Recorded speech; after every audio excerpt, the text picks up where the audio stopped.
Now, in Hollywood, does broadcasting means finding women for specific roles in a movie? Why do you have to be so rude about it? Broad means like wide. Like wide. I mean, broads, dames, Jonathan? like I'm just, this is what we're starting off this particular episode with. No.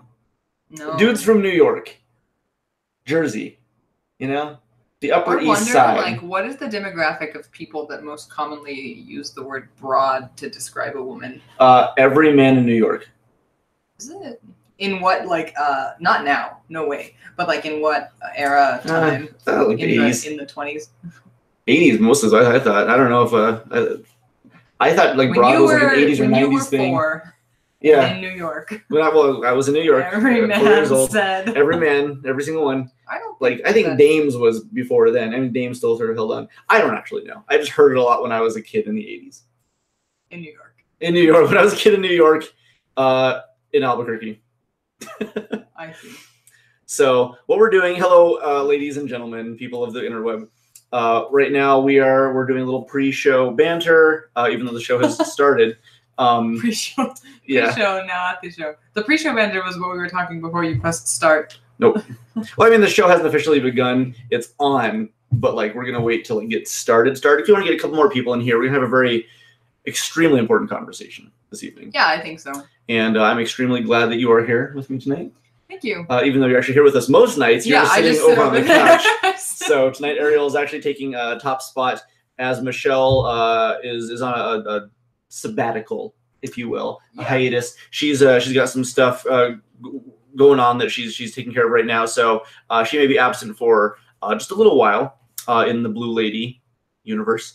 But yeah, for a while, Ariel and I will be doing this for the foreseeable future. So yeah, and tonight's going to be a good one, but we'll wait for a little bit longer, maybe 9:05, 9:10, get a couple more people in here. So right now we're sort of just rambling. And if you've watched this show, the nature of the show is that everything is meant with love and respect and the desire for understanding and growth in all people, situations, and life. And sometimes we will say things that might seem unsavory or... is saying that you grew up in 1980s New York where people said broad all the time unsavory? No, it's great. Hi, Morgan. Yeah, it's actually extremely important for the show. Yeah. For the flow of this particular episode. I see. Yeah. And but I mean, Michelle and I razz each other, and sometimes we just say stuff that simply is not meant. It is sometimes it's pointed out, it's sometimes satirical. Like we say things and observe them, and if you've never watched the show before, please watch and learn about the nature of what we do. Right. And I'm not Michelle though, so this is not Michelle, so it's it's like a different flow than normal. I'm not gonna let you insult me the same way that you. I was thinking about that on the couch, because I was like, I'm not gonna be attacking Ariel in any way because I don't do that. I don't let you. I don't. That's fair. She does not. I do not. She does not do that. Michelle does not in the same way that she just insults you back, but I don't know. I think I just give you a really dirty look and that you don't do it again after that. Is that true? I don't do it again, I think is the most inaccurate thing. You don't insult me. I don't insult you. That's true. But I do things, and if you simply give me the side eye or turn the other direction, that does not ever stop it. When you say things that I don't like, I don't react to them. I don't want to feed... Oh, you speak loudly, let me tell you. I don't want to feed the monster. But no matter what, whether you react or do not react, it fuels me. It is a reaction. It is a reaction, exactly. Of some kind. When you choose not to decide, you still have made a choice. That's correct. So, no matter what... I feel like that's actually poignant to what we're about to talk about. That's true. That's very true. That is true. Yeah. So... Yeah, let's see. So there's wisdom in that. Who killed Michelle? I'm not sure yet. That's a ways down the line, and I really hope it's nobody that I know. And Morgan says, "Oh, are you referring to John going on some sort of poop rant, or things about Alf's taint?" Both of those things, actually.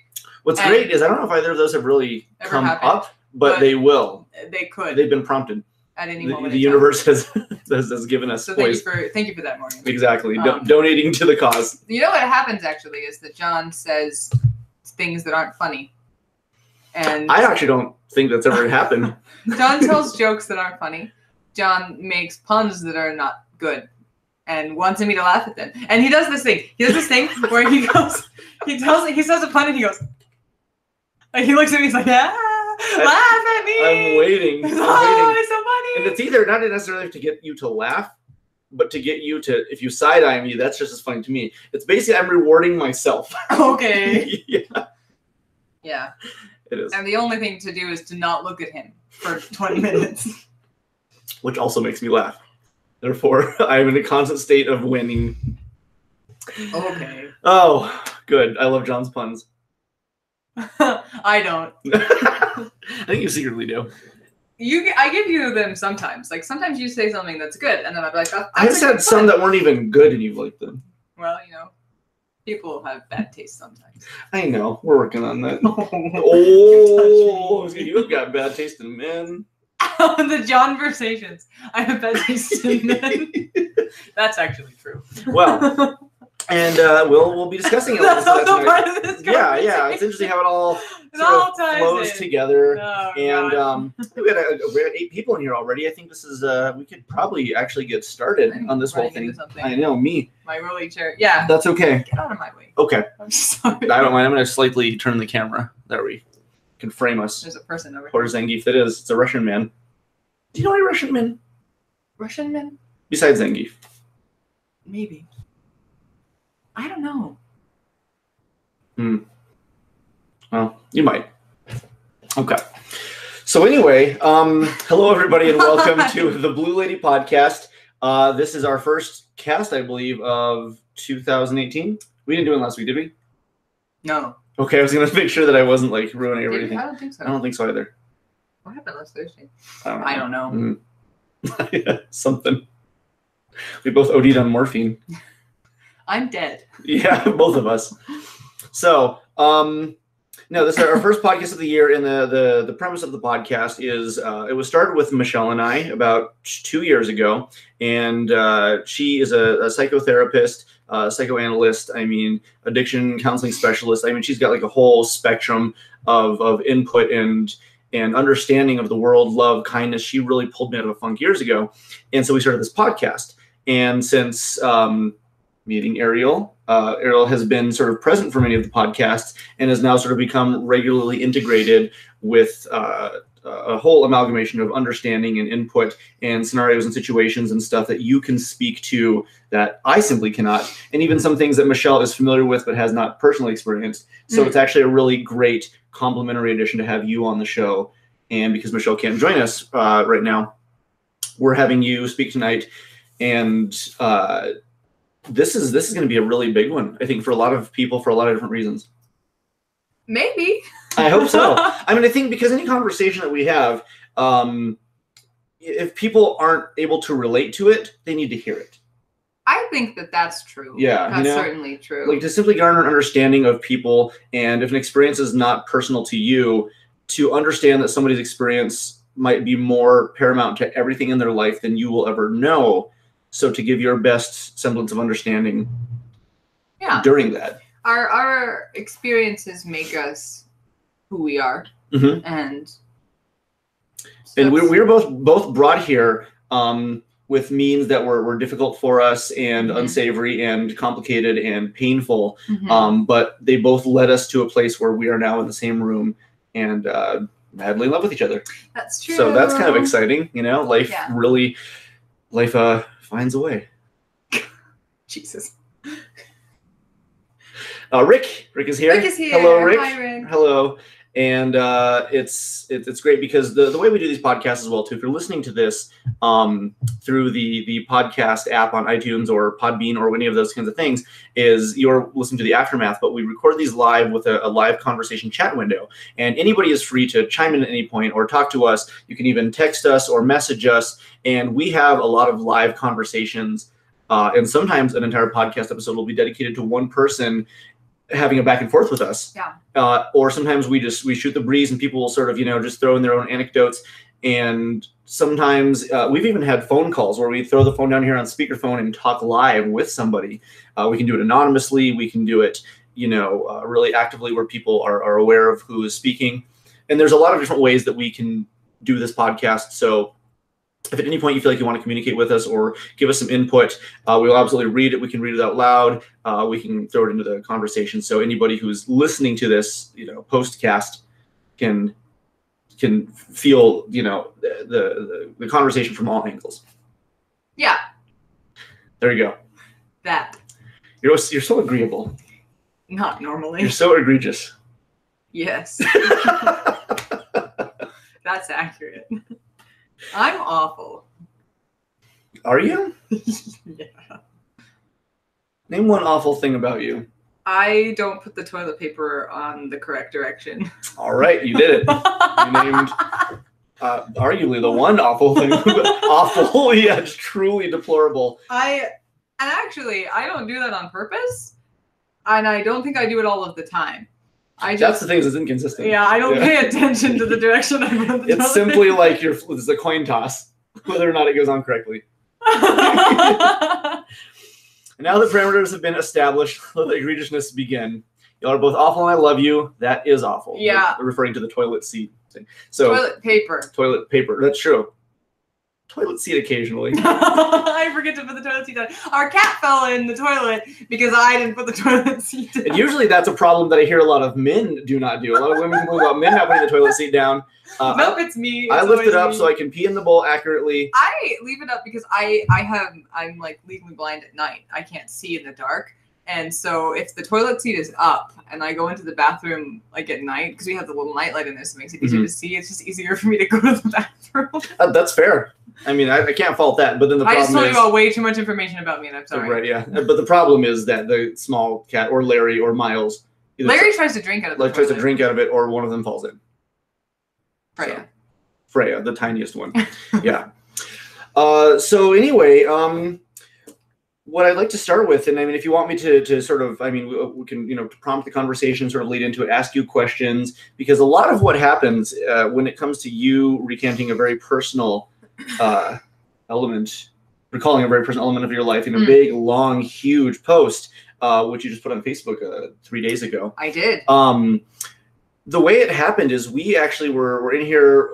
We've been hanging out all evening long, and we ended up coming in here, and you listened to the speech that Oprah gave. I did. And I listened to Oprah's Golden Globe speech. And that prompted something. It made me cry. I was, you were doing something else, actually. I was working on stuff up here, yeah. I had my phone out, and I watched Oprah give the Golden Globe speech, and I started shaking like halfway through, and I was just crying, and like it prompted a very like physical reaction in me, and I felt powerful. I felt I felt so good. I mean, she's a good speaker. You're right, yeah, exactly. She is rich for a reason. that woman is a powerful woman. She's powerful for a very good reason. And I like Oprah. I don't have any problems with her. As a media mogul, she's great. She's a good actress. She's pretty great lady. I used to write book club letters to her when I was little. I told John that. Yeah, that's cute. Did, yeah, when I was a little girl. So there's that. And I felt, I had a very strong reaction to that. And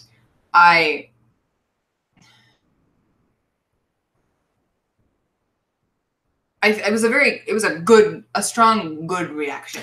I remember I was sitting here listening to it, and I was tearing up because it was such a powerful message. And I looked over, and you were audibly, choking, essentially, on, tears, and, you tensed up. And, I mean, I could feel the effect it had on you just listening to that. Yeah. And then the next day, I had been, over the course of the last 6, 7, 8 months, just really pulling back and distancing myself from social media and from people and life at large. And I've been for a number of reasons, and I had just sort of stayed away from social media. But I went onto Facebook, and one of the first posts that I saw was somebody talking about Oprah's Golden Globe speech. And I was like, oh, I love that. I want to go on that. I opened the comments because I was going to be like, I loved this. And then all I saw was this really angry thread of people deciding to talk about how awful Oprah was. There were a lot of really bad words used to describe her, a lot of anger, a lot of animosity. And someone underneath that thread had posted a photo of Oprah next to Harvey Weinstein. Mm-hmm. And she's like, in the picture, she's kind of like, mm-hmm. you know, and then Harvey's like making a kissy face next to her. And it was really, I mean, it's not a great picture. Like, it's not one that will elicit happy feelings mm-hmm. in you when you see it. Mm-hmm. And then underneath it, I can't remember off the top of my head what the comment was, that she was like rich liberal trash or something like that, and that she's everything that's wrong with the world. Like, it was just hard to see, because the night, and not because of Oprah, actually, not because I think anything or still think anything is wrong with Oprah, but because what I saw was this reaction that people didn't like what they heard her say. And a certain demographic of people did not like what they heard her say. And so rather than decide to listen, they were going to try and take away her right to say that, try and take away like everything about her as a person that made it so that you were supposed to listen to her. And I looked at that picture of her next to Harvey Weinstein, and I looked at it for a very long time. And the more I looked at it, the more like I saw myself in that photo, and I saw 100,000 other versions of that picture that I'd seen hundreds, and not hyperbolically, thousands of times, of a woman in the entertainment industry, or maybe many different industries, taking a picture next to somebody that she has to, next to a man that she has to, because she has to exist in an industry that doesn't want her there, and then be called out by a man that doesn't like her because she's successful. And it just everything felt dirty. Everything felt uncomfortable and angry. And I had just felt, the day before, I had felt so inspired and so confident and so good because of Oprah, and because of things that she had made me feel like maybe I belonged in the world again. Like that, and I guess we'll get to it in a second, like after all of the things that had happened to me over the course of the last decade, and how I had begun to feel about myself and whether or not I belonged or didn't, that what she had said made me feel good again, made me feel right again. And to see so quickly somebody just be like, oh, well, F her, like, I felt angry. I felt so defensive and so angry of Oprah. And Oprah doesn't need me to defend her. But I think what that ultimately was in some way masked was a defense of myself. I wasn't actually getting up in arms in defensive of Oprah. I was getting up in arms in defensive of me. And when I was seeing in some of the other comments about her, was people were saying, oh, this is too little too late. Oprah should have been talking about this months ago. Oprah should have said something months ago. She doesn't have the right to come out and say this stuff now. And I realized that I had been desperately silent about my opinions, and my involvement in the Me Too and movement had been nothing since it started. And I thought, when is too late? Like how do you have a monopoly on people's trauma and people's pain? Like when is it too late to come out and say Me Too?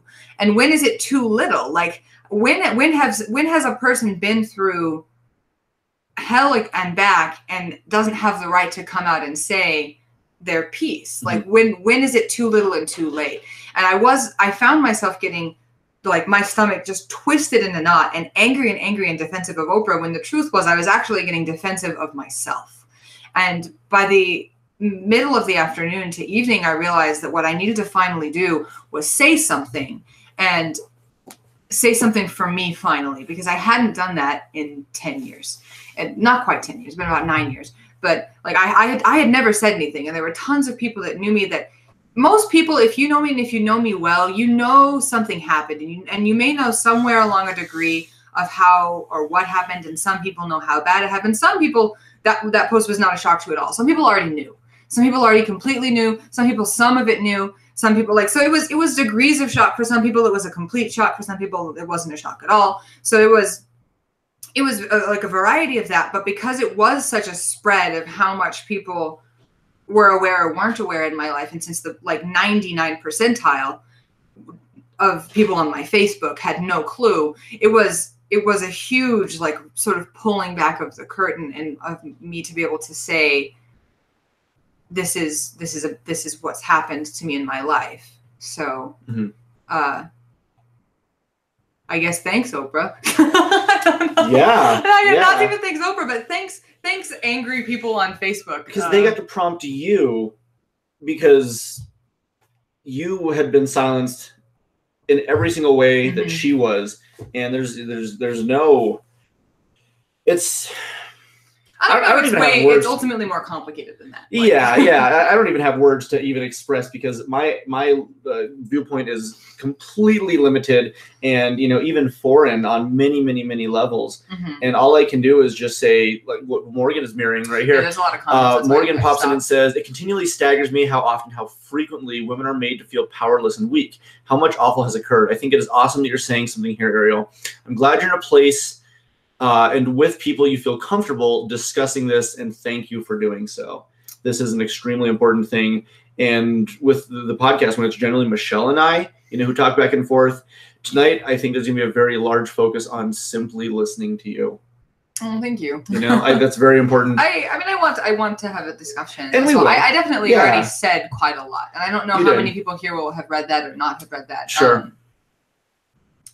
Morgan says, reading your post on your Facebook page now, by the by. I've been wondering why I haven't seen your page in the last couple months. Facebook is sorting you as a musician, not a friend. Oh, that's interesting. Oh. On top of that, you also don't post on Facebook. Yeah, so to be fair, Morgan, I haven't posted until 3 days ago. I hadn't posted on Facebook since June, and then I posted like maybe once every like 3 or 4 weeks. Yeah. And then it was like kind of responsive posting to other people posting. Like so I've basically not been on Facebook since. And from what I understand, if I'm not mistaken, a lot of what had sort of like shrouded you in that sort of hermiting, if you will, is that there had been many opportunities. I think we even discussed this with Michelle a couple weeks ago. People had been sort of prompting and, like, hey, we think something's wrong or we know something's wrong, but we don't know what it is. So we want you to say it. We really want you to do this. And it was people trying to force your hand at speaking rather than you being ready to speak. And once you had the catalyst of Oprah's speech, that's when the veil wasn't lifted at your own behest. Yeah, I was actually, and there's a podcast somewhere in like the annals of this where I kind of went on a rant about the Me Too movement. Sure, within the last month, I think. Within the last couple of months. It was a couple months ago. You were probably right. I don't remember, but November. It was fairly recent. Yeah, Where I talked a bit about my frustrations with the Me Too movement, and I mentioned that in my post. And I want to take some of that back. Some of it is going to stay, and some of it, I'm still on the fence. But ultimately, of course, as I've now participated in it, clearly some of my thoughts have changed. But what's important is that you are now ready. Yes. And so it doesn't, say at that point you just weren't ready. It was. So I don't even want to say, like take it back because that's where you were. That's exactly where you were at that time, if I'm not mistaken. Yeah, it was. It was. Yeah, I was very angry and I was very bitter and I was very frustrated and sad and I was having nightmares all the time. That's right. I was spurred a lot of discomfort. It spurred just dysfunction and like uncomfort and pain for me that I did not know how to deal with. And I had felt like I don't remember if I said it at that podcast, but what I'd said to you many times, that I had felt like my trauma had been like co-opted by a lot of other people. Sure. Like it was like trending on Twitter, like by people that it hadn't happened to and that nothing had happened to actually. Flashing news headline that goes, hey, remember when this awful thing happened? Yeah. And what I was seeing a lot, I was seeing a lot of was like other people talking about people that they knew or other people talking about a news article that they read. So it wasn't even people talking about their own trauma. It was literally people talking about other people's trauma. And I was getting very sick of that very quickly. And then people contacting me, asking me to say something. And it was just like, can you quickly leave my life now? Like it was... that must be a hard thing to convey because when somebody is reaching out in a manner, there's, I think, a genuineness to it, but there's also like an inconsideration of what it does to you, And I mean, how do you respond to that? I just didn't. You just didn't. That's fair. That's completely fair. I just didn't. I disappeared for months because I didn't know how to, I think, function. And maybe I missed, like, I think I maybe might have not said it super well in my initial post a few days ago, is that I wasn't upset at, like, the women coming forward during the Me Too movement. That's not what was triggering for me, actually, at all. It was all of the discussion around it by people who were not the women coming forward. Mm-hmm. It was all of the news articles. It was all of the discussion from friends on Facebook who were just seeing that other people around them were coming forward, and like the sheer amount of like buzz and hysteria, not from victims. Mm-hmm. And there was part of me that was kind of like, get away from me. Yeah. And I felt like it was sort of this like encroaching and like co-opting of like, can I borrow your trauma? And it was like, no, you cannot. And I was mad for a very long time. We had a lot of discussions about that. And it was affecting more than just, your Facebook experience. It was literally affecting your daily life. Your emotions were overflowing with, I think. Because it wasn't just Facebook, it was like the news and my ability, and what ultimately this boils down to in many senses too, when it comes to what we'll ultimately discuss here and how my Facebook post, what it boiled down to, and it was my relationship with my family.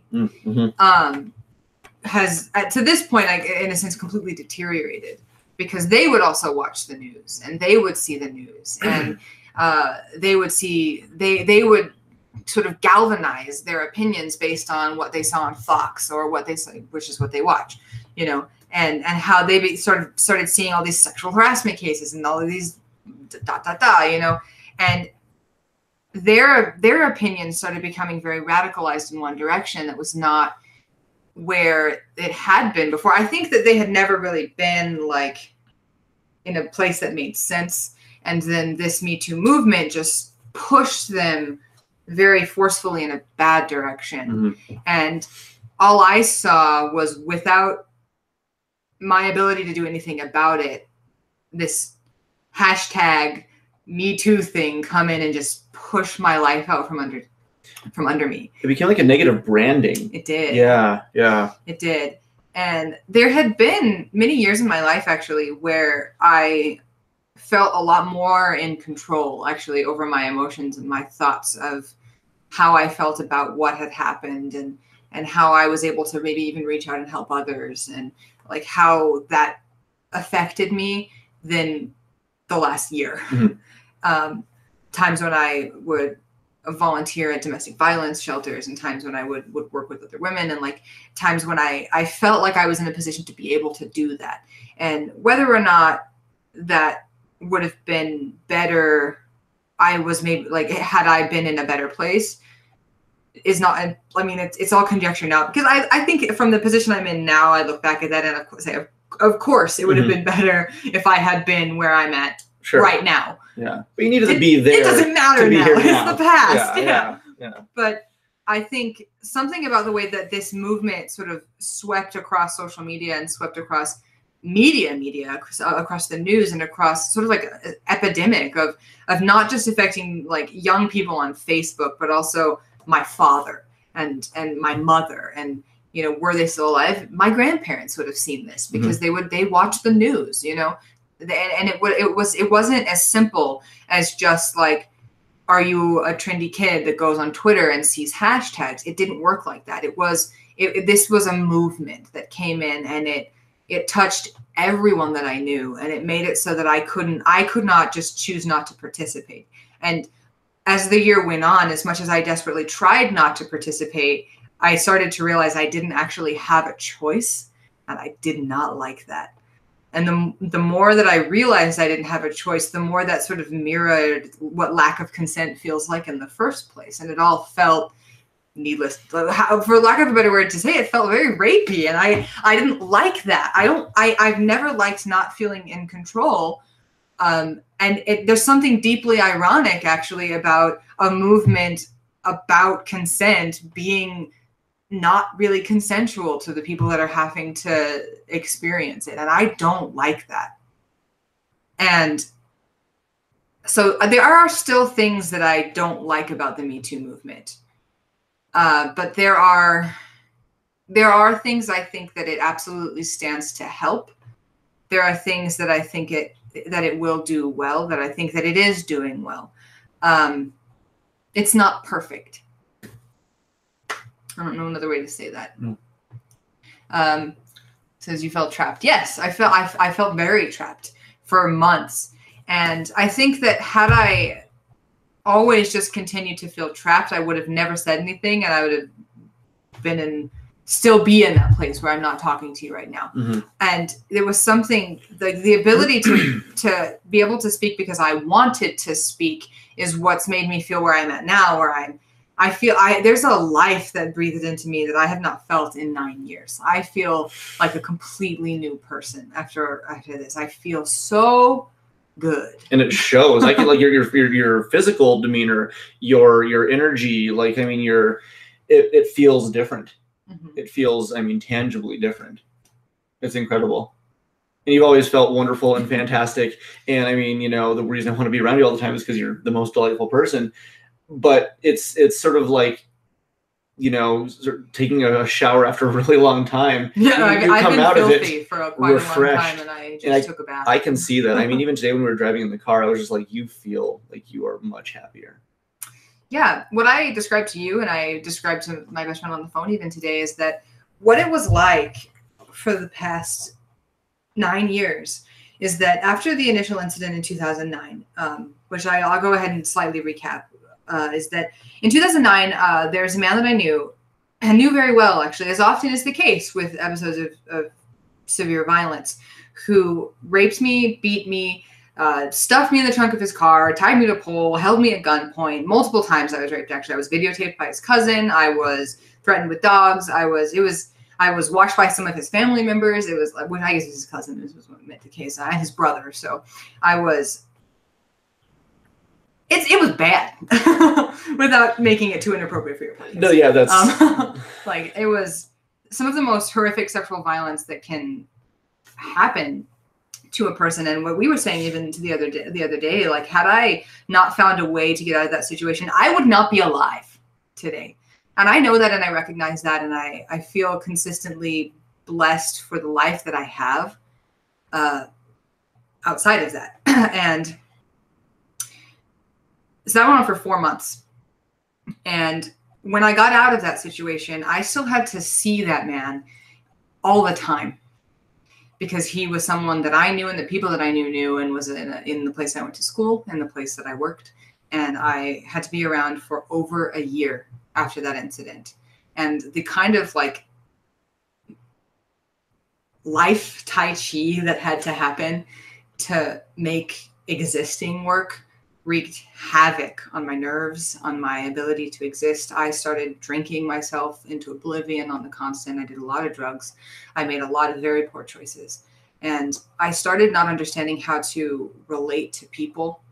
I started not understanding how, most especially how to relate like with possible romantic relationships, sexual relationships. I did not understand that. I did not have a concept of what that was that worked, because it had been just destroyed in my psyche.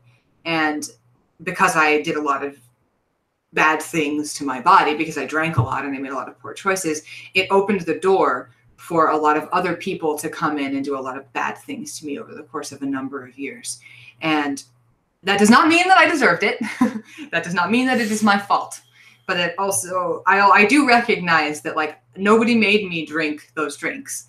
Though a lot of other people did put drugs in those drinks, like, through the course of those years. Like, I recognize that I made that choice, and I did do those things to myself. But I did not deserve to have the subsequent violence happen to me. For many years, though, I did believe that. I did believe that that was what I deserved. That was who I was. That was how my life was going to be now. And it took a long time. And in many ways, it took the Me Too movement to kind of convince me that that wasn't true, and that it wasn't normal, I think, because I had spent so much time saying, this is those 4 months, and this is trauma. This is the worst thing that could happen to you. And everything else that happened, while it may have been bad and it might have felt awful and it may have been confusing and frustrating, well, it wasn't that. And I spent years of my life making that justification for things where it's like, yeah, well, it wasn't this. And so here over in my mind was this like level of like what bad was, and something else might have been over here, but it wasn't this. And so there was this level of like, this was awful. And if it had happened to anybody else, would be this sort of capstone of like unacceptable and problematic and traumatic, but like I'd had this happen. And so I kept telling myself, I'm fine because it wasn't this. This is not so bad. Problem is this was bad. And this kind of stuff kept happening to me for years afterwards because I didn't have like an understanding of how to protect myself, because I was trying to protect myself from this because I thought this is what I had to protect myself against. And so I didn't like it. Yeah, it was awful for a number of years that followed. But backing up a little bit, now that you have some of that, is I felt like when that happened in 2009, in order to protect my sense of identity and who I was and how who I am, I suppose. The way I described this to you the other night and tonight, how I described it to my best friend, is that I felt like I sort of took me out of my body. I took Ariel out of myself, and my soul, in a sense, like kind of it came out of my body and I was just carrying it around everywhere with me. And that allowed me this sense of understanding that like my body was just like this thing that things kept happening to. And that way, if I drank too much or if I hurt myself or if somebody else hurt me, it didn't matter because it wasn't Ariel. Ariel was sort of over here. And it was this idea that like nobody could hurt me because I was safe. And I had protected myself for a very long time as this idea of like, I'm outside of me and I'm in here. I'm not in here anymore. This is, it doesn't matter what happens to this because out here is where Ariel is. And I'd spent years, actually until a couple days ago, kind of thinking of myself like that, as being separate, my soul kind of separate from my body. And that way, no matter what happened to my body, it just didn't matter. And I think what was so alarmingly powerful about the other day is it sort of felt like as soon as I started to talk about and to tell people exactly what happened, and it doesn't have to be all the gory little details because it's none of your fucking business. I'm just going to be really honest. It's not. But just to sort of own my life in a way that I'd never done before and own those experiences and own who I am and not be ashamed of it, because instead of feeling like my body was this awful, broken, dirty thing, I just took that little protected Ariel thing and I just put it back inside of me where it belongs, because I am me. And I am this person and I belong inside of here. And this is where I'm supposed to be. And as soon as I did that and I realized that I can own everything that's happened to me and I can own my experiences and own my life without being afraid of that or being ashamed of that, it was like I could just take a deep breath again and be like, oh, I'm home. This is where I'm supposed to be. And it was like life came back into my body for the first time in years. And needless to say, I feel really good. So also I'm very hot, so I'm going to take this off. So.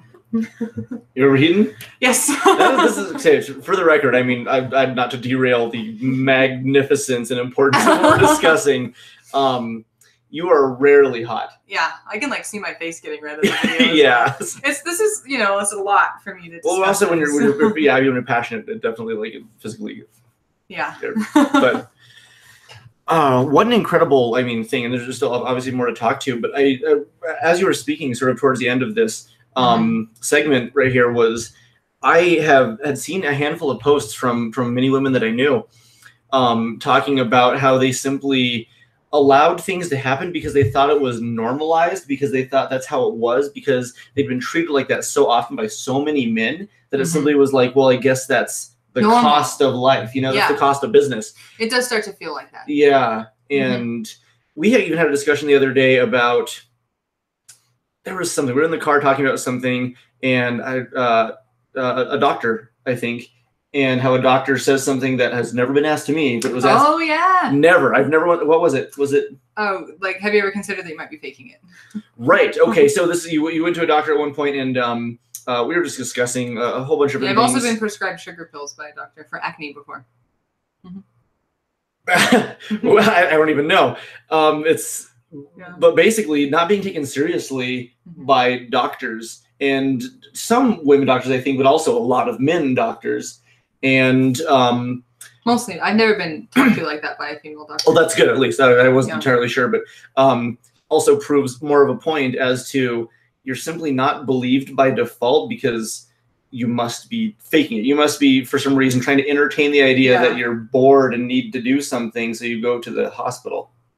And pay money that I don't fucking have? Yeah, right, exactly, because people are into that, right? Yeah. Oh, no, it was because I was telling you about when I came back from Korea and I had impetigo from the stitches in my face. Sure. And I went to an urgent care and they told me that it was acne and they gave me like these iron and sugar pills or something, some kind of like holistic medicine. And it didn't work, obviously. And they were like, have you ever considered that you just have like hormonal sugar or like sensitive skin problem? And they gave me this sugar medicine, basically. And I had impetigo and it didn't get better. And like a couple weeks later, I had to go back to the doctor because it had gotten so bad, like all over my nose and my mouth. And I walked in and they were like, holy shit, you have impetigo. And it's super infectious. So they had to get me out of the, so. And and you talked about this, but also, I mean, just going to the doctors and having some sort of problem with your body, as people do, and especially, like women-related problems sometimes. Yeah. and a doctor had the audacity. This blew my mind to ask, do you think you could just be faking it? Yeah. And something along those lines. And the first time that I ever had a grand mal seizure, this is quite derailed, actually. Sure. That's fine. But I had a seizure in the shower, and I went to the hospital. And I was taken by other people, of course, there. And I got the runaround from every doctor and every nurse for hours because they were convinced that I had some kind of like OD, but my body was completely clean. My blood came back clean, my hair, my urine, my everything. It was clean, completely clean. And they wouldn't let it drop. Like they were convinced that like nothing had happened and I had just taken some drugs. And like I have epilepsy, and we didn't know that at the time, and they wouldn't treat me. They wouldn't help me like do any scans or tests or anything because they were convinced I'd just taken drugs and was lying to them, despite that all the tests came back clean. Yeah. And in any visit I've ever had to the doctor for any reason, I've never had them accuse me of maybe doing something I had not done. Yeah. And I mean, and maybe that's like also partly youth culture, but I also believe it's very prominent in female culture, but like a patriarchal culture, really, where you've got something to do to mess with them, and so by default, you're clearly not. Yeah. It's. But anyway. Anyway. Some of these. Anyway. Okay. So we've got some responses now here. Including Morgan saying, the way you explain abuse is eloquent and alarmingly accurate, or more specifically, is ringing some alarming bells. Because it's true. Absolutely. And followed up by Roxidus saying, you are more radiant now after speaking about it. And yes, it's something very like freeing, I think, finally being able to just tell the truth when I've been like silenced and quiet about it for so long. So it feels good. I can imagine the gravity of that weight. It feels good to talk about the elephant in there. Well, you said it earlier today that like it wasn't so much like just talking about the elephant in the room, but like making that elephant yours. You two took control. I took control of the elephant in the room. Yeah, a really powerful thing, because it is no longer like simply existing or acknowledged. It has been gathered. It is absolutely. Yeah, I don't know if those are public or I'll just keep doing these. Oh, this is part of this. Okay, great. Let's see. And how you explain your coping tool sets. Wow, the separation from your body and soul. God, go power Ariel. You are you. Go Ariel. Go. And John is astounded by Ariel's body temperature. I'm never hot. That's very true. Like 98% of the time, you are colder than whatever the temperature is in the room. Like you're actually colder than room temperature. So that's completely accurate. Yeah. And Patiga, oh my God, I haven't heard that in ages. Byron says, had to pop out for the night, but this is when I will definitely be coming back to finish later. Love you guys. You're amazing, Ariel. Thank you, Byron. Morgan says, oh, I know this is your truth. I'm saying that I've casually mentioned my own abuse to John before, but in you explaining it, old alarms were raised in my own head. Yeah. Well, I feel like anybody that has even like the slightest like tend to like, oh, I know that, like is gonna see that in like we recognize each other. Like I see you, and empathize. thing. Actively, yeah. So this is a friend that said, I've been dismissed by a female doctor. She didn't believe me and I knew something was wrong. I had to argue with her to get her to even test for possible causes. She tried to make me believe that it was just normal when I was in writhing pain because there were no physical symptoms and they weren't typical symptoms. So I guess, and it's not, as with anything, it's never like specific to one gender. Impossible that it will. But what I do think is more common, and we'll see if she responds to this, is that while the like perpetrators of disbelief may not be specific to one gender, I think that the people that are often disbelieved are mostly women. That would make more sense. I think that is generally the case. And I think that there are probably statistics to back that up. I don't know for sure, but I would say that is probably the case. And we had a really interesting conversation, I think it was yesterday, about being believed. Oh man! And I mean, there's a whole. So that's I think in many ways what more of this is about. Chapter 2, yeah. Deciding to talk actually so hard. Sure. And what made the Me Too movement made me so angry? What made it so difficult for me? What made the Facebook post so hard? What's made the last 3 days so hard? All of this actually. It's being believed. So what it ultimately boils down to is my family does not believe me. And I don't understand why in the end. Everybody else around you, everybody that you associate with, I mean, friends and relatives, other than the immediate next of kin. Yeah. Like, and I think my mom and my sister believe me. It's my dad and my brother actually that don't. And which I call that out of my post because it's the truth. It's been a source of a lot of heartache and pain for a number of years. I have not gone public with this until 3 days ago. But my family's known. They knew, 6 months after it happened. And it's interesting to me, their choices in like discussion for why they don't believe me. And I'll talk about that. This is what's going to come next. So one of the biggest things that they cite for why they don't believe me is, I think it's my brother's favorite thing to say is that he thinks that what happened is that I chose to have sex with a man and then have decided that I didn't want to do that. And now I'm claiming rapes to defame him and slander him and ruin his life. And I don't have words for how absolutely absurd this is, because the absurdity is, if I wanted to slander and ruin someone's life, I would have gone to the police. I would have gone to the university. I would have told people. I wouldn't have gone to my dad and my brother and my mom and like other people. Like what doesn't make sense to me about this decision for your excuse is, how much power do you think you have? It's not slander if I tell my mom, it's not like, I'm not defaming somebody because I want my parents to believe me or my family to believe me. That's not me deciding to go in and drag somebody's name through the mud. Like, it doesn't make sense. There's no logic behind that being your reason to decide that I'm lying. And not that it's right, but like if in 2009, the first thing I had done was gone to the police and gone to the school and tried to get him fired from his jobs, like, that's different, but I didn't do that. I went months without saying anything. I spent years trying to get my life back together. I spoke to my family and my best friends only. And all I asked of them, and all I ask now actually, is that they're there for me, that they listen to me, that they love me, that they don't judge me, that they help me on the days that I struggle and on times when life is harder than it should be, because somebody that's lived through what I've lived through is going to struggle. Like, there's no other way to say that. And so what's completely just mind-blowing and bogglingly hard for me to get my brain around is this thing that they say to me, is that I made this decision to drag his name through the mud because what the fuck?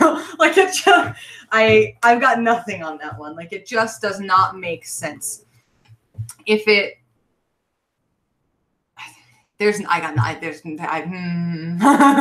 a poorly thought out kind of, And it pisses me off. I'm going to be really honest with you. It pisses me off a lot because I feel like it comes with some sort of like weird, like narcissistic idea of like how important I am. You came to me, you're slandering him. It's like, what the fuck? What are you going to do? Like, what?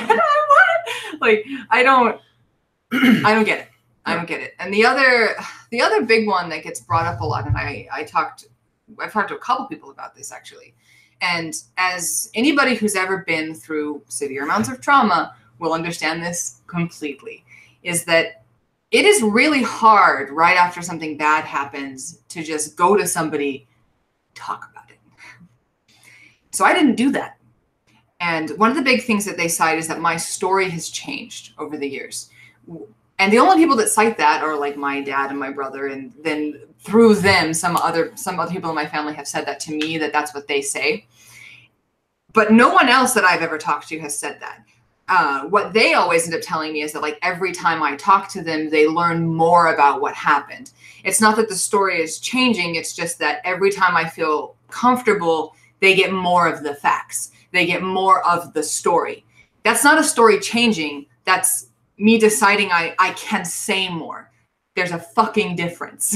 Like I don't know how else to say that. And I know I'm going to get really mad as I try to say this, but that's just the nature of being called a liar about one of the worst things that could ever happen to you. So it's hard. And I think the biggest thing that's difficult for me with this is like, it's one thing to be called a liar or a slanderer, one thing like if you're in court and you're trying to sue someone or if you've gone to the police or whatever. All I did was go to my dad and ask him to love me still. I say, hey dad, something really shitty happened to me. Can I have a hug? Like that's kind of pretty much what happened. And they were just like, no, fuck you. You're a liar. You just want attention. And it was just like, and that's where I'm at. From a lot of women I've talked to, that seems to be the most common plight is it's hard. Not being believed and simply you are accused right off the bat of what did you do to cause this? Yeah.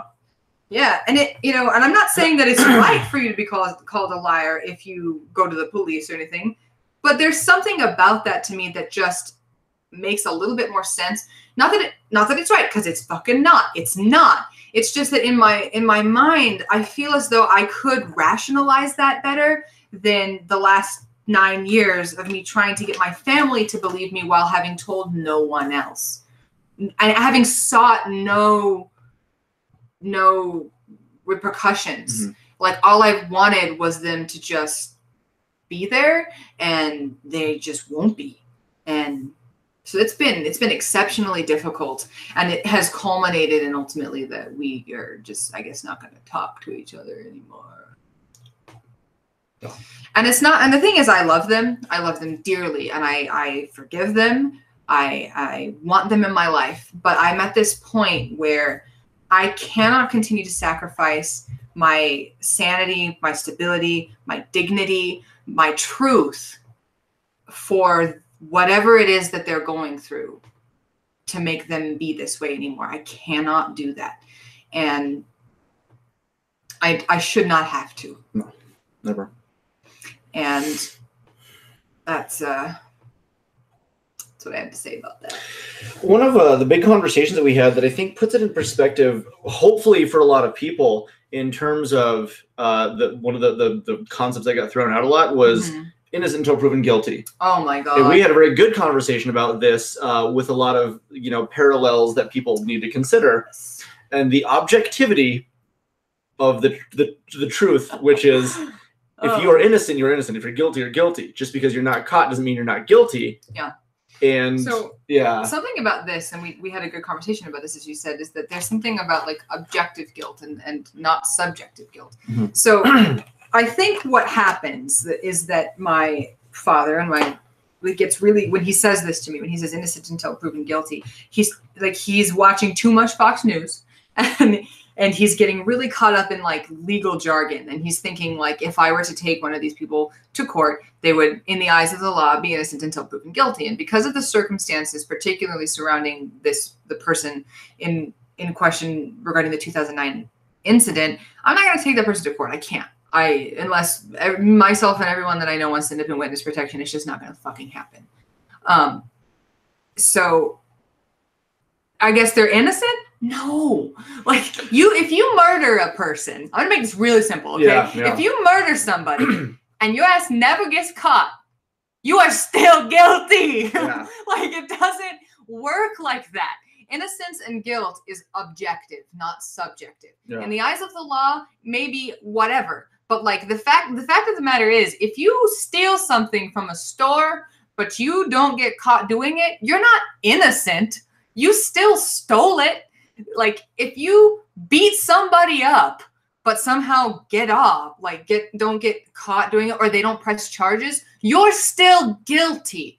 If you rape and beat someone, you are still guilty, even if they don't press charges against you because they can't or any number of reasons. You are still guilty. Like I can't explain that in any more simple of terms, I don't think. And if someone is still going to say to me innocent until proven guilty, I am going to tell you to do something unpleasant, I think. Like I get what you're saying, I guess, in terms of the law, but it's not that simple for a lot of women. They don't have the option to always go to court. But that doesn't mean that that person is innocent. And if you're going to look at a loved one and tell them that the person that violated them is innocent, you suck. Like, I don't know not how else to say that. It's a very terrible thing to hand to somebody who trusts you enough to tell you. Yeah. By the way. Yeah. We have a couple of comments. So Roxita says, you lower your walls down to those that you're comfortable with. Yeah. And so also, sorry for it was feeling, I think, guilty. I'm trying to remember exactly what that was in response to. Feeling guilty for the situation. Wait, which one? Right below that. You don't need to sacrifice yourself for people. Yeah. But ultimately, yes, you don't need to sacrifice yourself for anybody. To withhold or to hide your truth. You shouldn't have to. You shouldn't need to. I think that's what that was in response to. Midnight Apocalypse says, for sure, I've been dismissed multiple times. It is terrible to be told things are all in your head when you already have the fear that you are crazy anyway. I mean, that alone is a huge, big subject, even not just like necessarily about physical trauma and reporting it, but like being told that you are not of sound mind. And so often that like you start to believe it. Yeah, that's another thing that started to happen actually the past couple of days. I remember you saying that, yeah. I'm crazy, and then I'm only doing this because I'm mentally unstable. And it was actually really hard to hear that like the couple of days after the post, is because I started to feel so good. I started to feel so strong and empowered and confident, and like I was in a better place than I've been in a decade, darn near. Yeah. I know I'm rounding up, but I think you guys you know the time frames. If I say a decade, you know what I mean. Yeah. Like in nearly 10 years that and then it was so quick for some people to be like, well, you're mentally unstable. That's the only reason you would do that. And immediately the gears in my head started to be like I started to second guess, like, am I stable? And I have to go to John. I have to go to other people to like check me, because I started to like kind of panic. Like I was like, am I all right? Like I feel strong and confident and empowered and good, and I think that this is the best place I've been. Yeah. So emotionally. What's the catch? Yeah. And like there was, and I'm going to be honest, and I don't want to upset anybody in my family, because like I said, I love them. And if any of you are watching this, I love you. I love you so much. I'm very frustrated. I'm very frustrated with you guys. And it does not change how much I love you. It does not change how much I love you. But it was very hard, and it spoke testament to how much this is important for you all to hear, that in the wake of that post, I got 50 to 100 messages from people of support and love and kindness and recognition, and I got nothing but dissent from my family. Every single one of you told me I was nuts. You told me that I was making poor choices. You disowned me. Like it was insane that how quickly that happened as well, that you guys just flew off the handle and started telling me that I was insane and unstable and causing problems. And then the entire rest of my world just had this massive overflow and outpouring of love. And I didn't realize in some ways how much I needed and have needed that outpouring of love. There were people who sent me messages that I haven't spoken to in years that read to the like of, I know who that person was. I'm certain I know who that was. And they do. I'm sure they do. Who were around during that period of time. They were like, I'm sure I know who that was. I'm sorry I couldn't protect you. I'm sorry. I feel like I kind of let that happen. What can I do to help you now? I love you.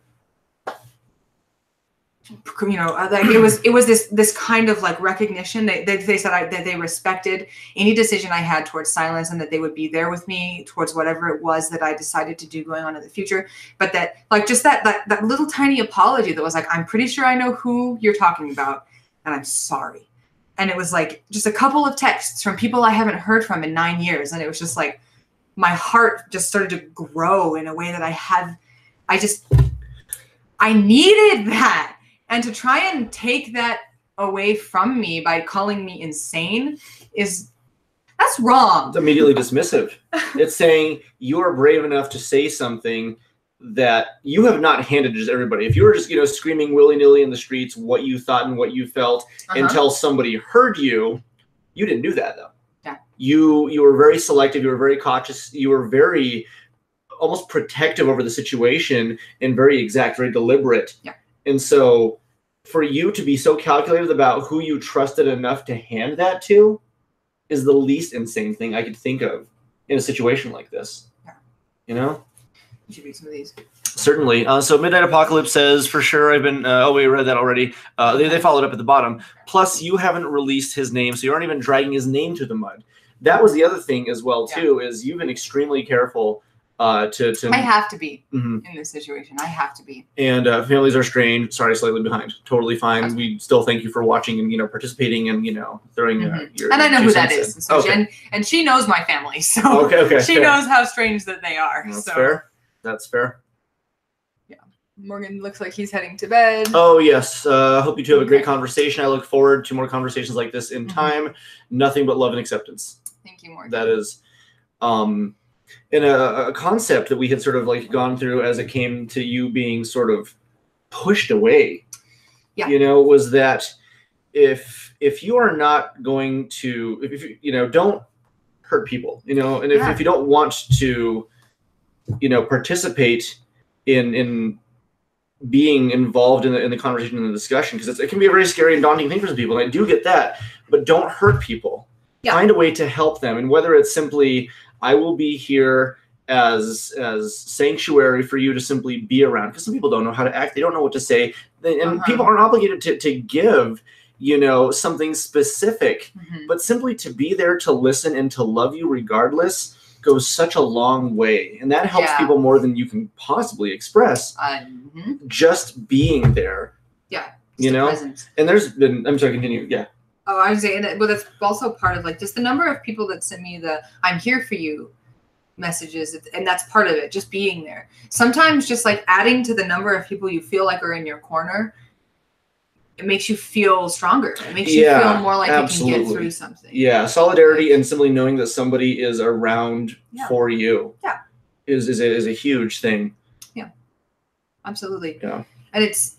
In addition to this, I think what's made it really difficult and part of the reactions to this and part of the buildup to what made this so hard is a number of times I've had to sit and listen to I would take a bullet for you. I would do anything for you. Well, I love you unconditionally. I would always listen for you. All that sort of talk from people who in that same breath would call me a liar about this. And I think what's made this really hard is trying to reconcile those feelings. Because if here's the thing, is that if the people in my family were to just look at me and say from the beginning, like, you're not important, you don't mean anything, like, I don't believe you, go F yourself. Like, it would be really easy for me to just sort of like brush it off.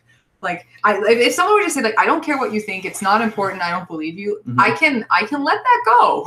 Like, I can live with that. Like, I don't need somebody's validation to know that it's true. And what I said to you many different occasions, like I quoted Ray Bradbury from Fahrenheit 451.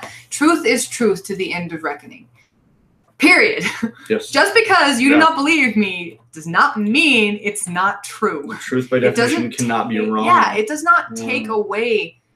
Just because you don't want to believe me, it's not going to make the nightmare stop. Just because you don't believe me, it's not going to take away my memories. It's not going to take away what happened. It's not going to make it all go away. It's not going to erase what I had to live through. And I don't know what else to say other than that. Like, the truth does not cease to become the truth simply because you've decided not to believe it. And I don't need anybody's validation in my life. But I think what I've struggled with reconciling when it comes to family is that I listen to words like, I would take a bullet for you, I love you so much, I do anything for you, you're my sister, you're my daughter, you're, it's those two basically. Like I love you, I love you, I love you, I love you. And then anytime I mention all of the awful things that happened that no one took a bullet for, they don't even believe.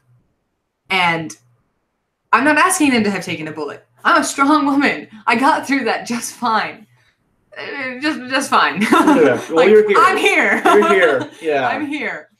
But it's hard for me to then hear them they get so angry, they get so nasty, they get really cocky, they'll like lean back and like spread their legs out and do that like man stance. And like, like we've all seen it. Like it's shitty and it's nasty and it's awful to have to be around. And then for me to have to find a way in my heart to reconcile that kind of behavior within what they say about how they supposedly feel about me as their family, it's kind of like, okay, one of these is a lie. Mm-hmm.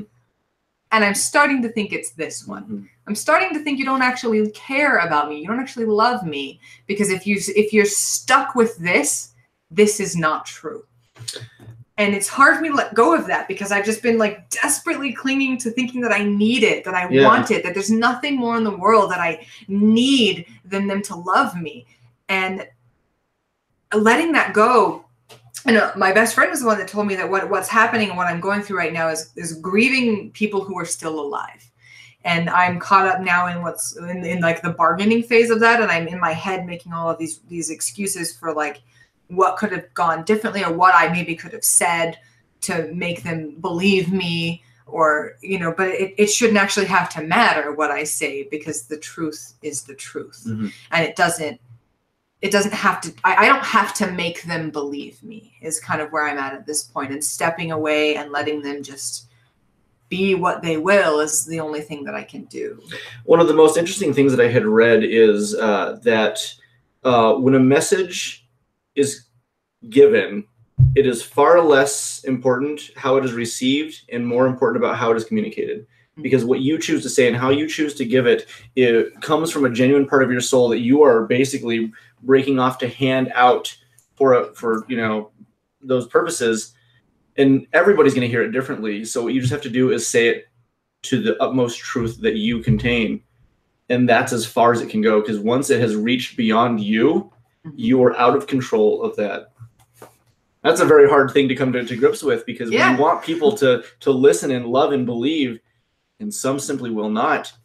And Michelle redefines the word integrity for me. Integrity is often quoted as doing the right thing when nobody is looking, and absolutely. But the right thing, what is the right thing? Mostly, she interpreted it to me as it is simply aligning your actions with your thoughts. To say and think one thing and, to pledge a concept to somebody, but then to go around and not fulfill any of that which you have given, that is where integrity stops.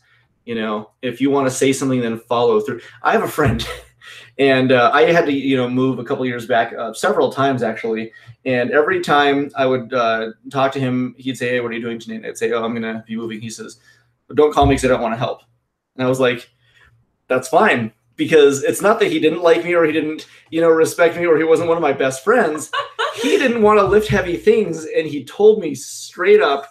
And I was like, I appreciate cannot fault that in any way, because you put your money where your mouth is. That's fair. You committed to what you didn't want to do, and you were honest and upfront with me. How could I not respect that? And so I was like, even something as simple as that. Uh-huh. But if you say and you give somebody, if you hand somebody a piece of like this promise that I will be there for you, I will give to you, I will support you. You can't hand them the cubic zirconia when you promise them a diamond. Yeah. It doesn't work like that. You can't just, willy-nilly at your convenience just flake because suddenly it doesn't fit your agenda, or you're too lazy, or you heard that, well, they might be lying, or, well, this person lied, therefore you probably are, or something ridiculous that simply shatters the trust that you have handed to somebody. I'm sorry. No, sure. Of course. Yeah. It's talk. Oh yes. I was born in Albuquerque, New Mexico, October 3rd, 1942. I'm just making things up right now because I don't know what to say. No. In the middle of this conversation that we're still having. I think that's not something necessarily wants to share. Oh, that's totally fine. Okay. Sorry, I wasn't sure, so I was just making up birthdays for myself. He said he couldn't find like a place to comment on the video, so I'm not sure where he's watching it, like on a different platform. Sure. So. Oh, that's fair. That's fair. And yeah, this will be available later as well too.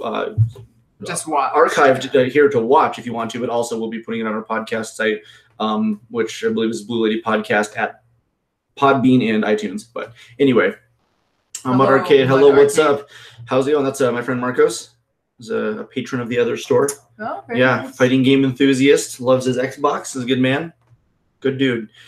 We are having a really in-depth conversation about, oh man, a lot. Can't give them the Cubus Zirconia and promise them a diamond. It's true. It's completely true. Yeah. Just to make yourself look good, you know? Yeah. Like, why are you saying it at that point? It's kind of like a gesture and not as much about follow through. It's an ego. It is simply like you're feeding the ego by saying, hey, I'm the good guy. Check this out, you know? Oh, so this brings me actually to something that I saw talking about the Golden Globes and like performative allyship. Sure. And something that is it's not good. And needing to discuss this like a little bit more, and when people are saying that like they'll be there for someone or they'll be there to help, and like the discussion of a lot of the people and a lot of the men that showed up wearing black but have not been active or ever were active in like helping the cause. And people were also talking about like Lena Dunham. She went to the, and I'm not going to get this right, like the what was it called? The group that all the Hollywood actresses. I'm so stupid here. SAG, the Screen Actors Guild. No, the charity that they just started that caused everybody to wear black. I can't remember offhand, but I remember. I can't remember what it's called. Yeah. Like so, they've been organizing a whole bunch of things, like a bunch of charity basically to start and raising awareness for sexual harassment and whatnot in Hollywood. Well, they had like a photo op right before the Golden Globes, and Lena Dunham, who's not been like part of any of this and has like notoriously also defended another director who was accused of rape, showed up for the photo op of this group, but hadn't been actually part of any of the work that was done. I see. Yeah, and so one of the things that they're talking about recently is like performative allyship, where it's like I'm doing it to make myself look good and to look like I'm a part of this, and I'm going to wear black, but I'm not actually going to do any of the work. And I'm going to go buy a shirt that says feminism on it at the store, but I'm not going to do anything. I'm going to go buy that Susan G. Komen shirt, but I'm not going to donate. Like I'm going to go to Walmart and get a pink shirt in October and I'm going to do anything, or whatever your charity is, like, or whatever it is that you support. Like I'm not going to do anything about it, but I'm going to do something that shows that I'm like a part of something, publicly display. Yeah, Time's Up. Thank you. Okay, Time's gotcha. Up. So yeah, she showed up to the Time's Up movement like photo op right before the Golden Globes, but she wasn't part of any of what they had done. And you can look up this all online. It's all there. Like, you can go see all of it. So that's very. And if it were something that she had actually made a choice to commit to and do, it's not that we simply want to, look at somebody and trash talk by saying, like, hey, way to be fake or whatever. But if you have a change of heart and it is genuine and you decided that, this movement is important to you and you want to commit to doing it, absolutely. That's a really important and amazing step to take. And at any point you can change your mind. At any point you can repledge what you want to do and what you want to give, what you want to offer, and how you want to respond to anything in the world, any cause, any event, anything about yourself or somebody else. At a hat's drop, you can change that if you wish to do. But it's so imperative to make sure that you are doing it for the right reason. And I always break actions down into two camps, which is, are you doing it for your spirit, which is for yourself in order to be good for others, or doing it for your ego, which is to do it for yourself at the expense of others? Yes. And it's two very, very clear things to weigh out when doing literally anything. Because I believe it is very important to nourish your own ego and to nourish your spirit, to nourish yourself, to be selfish in the regard that you are looking out for yourself so that you may be the best person for others. Yeah. You know, but when it becomes at the expense of others or simply to feed into your pride, I think it's a very dangerous thing to have to weigh out and question why you're doing it. And I'm never out here to tell anybody what to do, but know that with every action, it will affect somebody better or worse. Correct. And that's what you have to weigh out. And depending on what your agenda is, if your agenda is to be as powerful for yourself as possible and not care for anybody else, feed your ego. That's what you do. It is not my place to say or tell anybody what they should or should not do, but know what it affects, and it will affect people around you. Mm-hmm. So I have a friend here that says, as a worker in the industry, I can attest how hard the studios have come down on workers have come down on the below the line workers. Mm-hmm. There's a huge difference between support and activism. So this person is I'm going to get this wrong too. and help me preach when I get this ultimately. I'll just make up a cool term. I believe he works on like rigging and like key grip stuff, gripping thing. I think that's correct. Like, sorry. Oh, like a captain, like of a sailboat. No, on movie sets. I'm totally kidding. Yeah, I know. I suck. I suck more. I'm so sorry. I know even less, so I'm just making up cool titles. Yeah. And yeah, Marcus, this is actually a really very strong and intense episode. If you haven't had a chance to watch it from the beginning, which I usually just came in a little bit late, I would suggest doing so if you get the chance. Even throw it on in the background and just listen. It's going to be it's still an important and ongoing conversation about understanding women and what this world still does to push against them. And as men, that we have to be aware. And we are not here to fight the battle, but we are here to support. We are here to give love. We are here to give genuine solidarity. And we are here to give undying support, to call things out as we see it, to stop situations as we see them, to have the integrity to actually do what we think we would do in a situation where somebody is being harmed, to follow through with that. You know, if we are to be the men that we wish to be, we have to do more than simply just hope for the best. Mm-hmm. We have to act. We have to be there, and we have to disarm toxicity whenever it is present. That's correct. At any moment. And so he also follows up with below the line is referring to below the producers, directors, etc. And so he's still typing, but like that already kind of frustrates the shit out of me, because in my personal experience working in the entertainment industry, it's the people in power that are the primary problem. Of course, your peers are also an issue, but there's also something kind of manageable about that, more manageable about that than the people above you. You feel there's an element of like, at least you're sort of on the same playing field. Yeah, you can be abrasive to the people next to you. Yeah. Like I always felt like I could. Maybe I just have an attitude problem. I don't know. Like I felt like he says he's technically a lamp operator and grip who has been both on set and set up rigging. So that's what he does. But yeah, I always sort of felt like that it was easier for me to be a little bit edgier towards my peers than towards people. Than to someone higher up, a boss. Yeah. You know? Like you can joke around and shit around and even like be aggressive when communicating with coworkers when something is imperative. Yeah. But when it comes to somebody who's higher up, it's a lot scarier. Mm-hmm. Oh, it's impossible. And as a woman, I can't even imagine the battle. It's like light years away. It's not a thing. Yeah. And so there was even an incident, and I told you about this, where my last semester of graduate school, I was being like groomed by the dean of the graduate college, and I felt like it was because my research was important, and I thought that I was like, I mattered. Yeah. And I was being taken back and forth to Santa Fe. I'd lobbied in front of the legislation here for the importance of graduate research.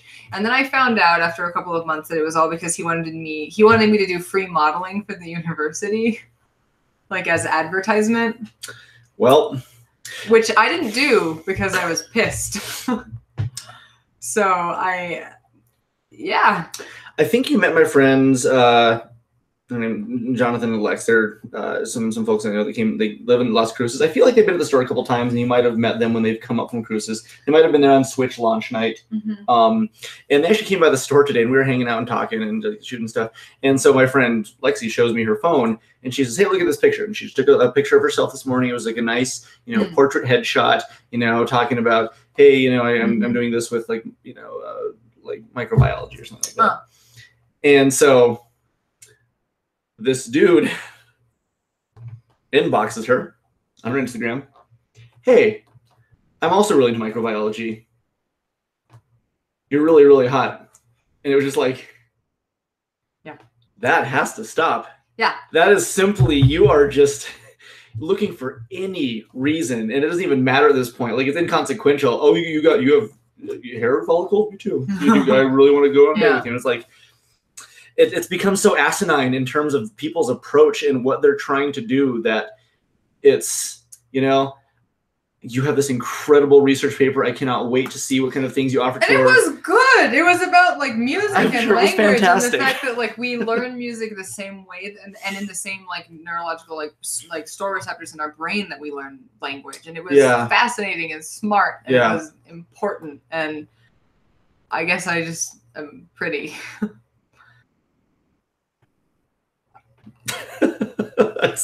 It's ludicrous. It is absolutely unbelievable. So that happened, and I did not take those pictures for him because I was fucking mad. That's fair. That's what fair. The hell? Like, that's fair. I was upset. What's worse too is when it comes from not just like a peer or somebody sort of like in your own sort of group or demographic, but when it comes from somebody who is like esteemed, like a position of like in power. You do that to a dude. That's the thing, is like it wouldn't have happened if I'd been a guy. It wouldn't have happened. No, it's incredible. And I will admit, when I was a younger man and I was trying to meet women, I never like did anything like of that nature, but I also realized that the thing is, because our culture has not actively told us not to do this until recently, has been a lot more pronounced. You know, people simply sort of said, well, that's the way it is, or this is how you do it. And so when I was younger, the approach was find something you have in common, then talk to this person. And we've had plenty of conversations at this point now about that's not exactly how it works. You know, in fact, that's very much not how it works. And I didn't realize that for a long time until finally, you know, whenever I was talked to or something clicked or it made sense, and I looked at it and go, oh my gosh, like I hope to God, but know that I inevitably have done that and made somebody feel, I'm sure, weird because I didn't know that was not okay, because I was not taught that was not okay, because it was not clear to me, it was not given to me, and it shouldn't have to be. But we're also raised in an environment where it's not inherently done. It is often in movies or on, you know, the internet. Like, there's so many facets that give guys the rise that this is the okay way to do it, and we have to counter that. We have to stop that, because I didn't know until I was taught otherwise. Yeah. And if you're not willing to help teach somebody, you cannot expect them to know, as much as we would love for them to know by default. And we've said this hundreds of times to each other, and I think many times also just like on this podcast and in the past, is that it's not just about like saying it to people or trying to teach people and to educate and to be kind, but as responsible members of the human race, we also, when talking to others and listening to others, we have to listen with the intent to understand and not with the intent to respond. Yeah. And that's hugely, hugely important to making change, making real change, and making things better. Because we simply want to give our 2 cents as opposed to hearing what they have to say, and hearing what they have to say will affect how much your 2 cents means. Yeah. Well, so after I posted that thing on Facebook, my brother called me screaming and furious. And the first thing he said. Yeah, I don't care what you have to say, is what he came screeching out of his mouth. And he was like yelling and screaming about defamation of character. So I asked him, like I gave him a chance to set the record straight. All of this, like loud enough that John heard all of it. Like he was just yelling and screaming at the top of his lungs. And I asked him, I said, Bo, I'm giving you a chance, like to tell me, do you think those things that I said that you think? And he goes, well, yeah, but that's not the point. I was like, that is exactly the point. Exactly. That's completely the point. Yeah. Like it's not defamation of character if it's the truth. Like if you, and the thing is, like if in that moment of time, and it could have been this monumental shift in our relationship, where if I had asked him, is that what you think? And he said, no, I would have gone immediately onto Facebook and I would have set the fucking record straight. And it would have changed my damn life. Because if he had told me then, no, I believe you, I care about you, Bitch, I'd have been humbled. I would have cried my eyes out. I would have apologized. I'd have been like, I'm sorry, I didn't know. There's been a huge misunderstanding. I am not above admitting when I am wrong. But the problem is I wasn't wrong.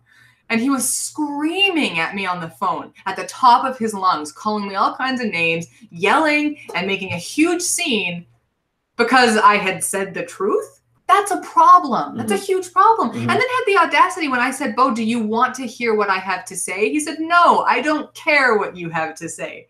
It's like, Bo.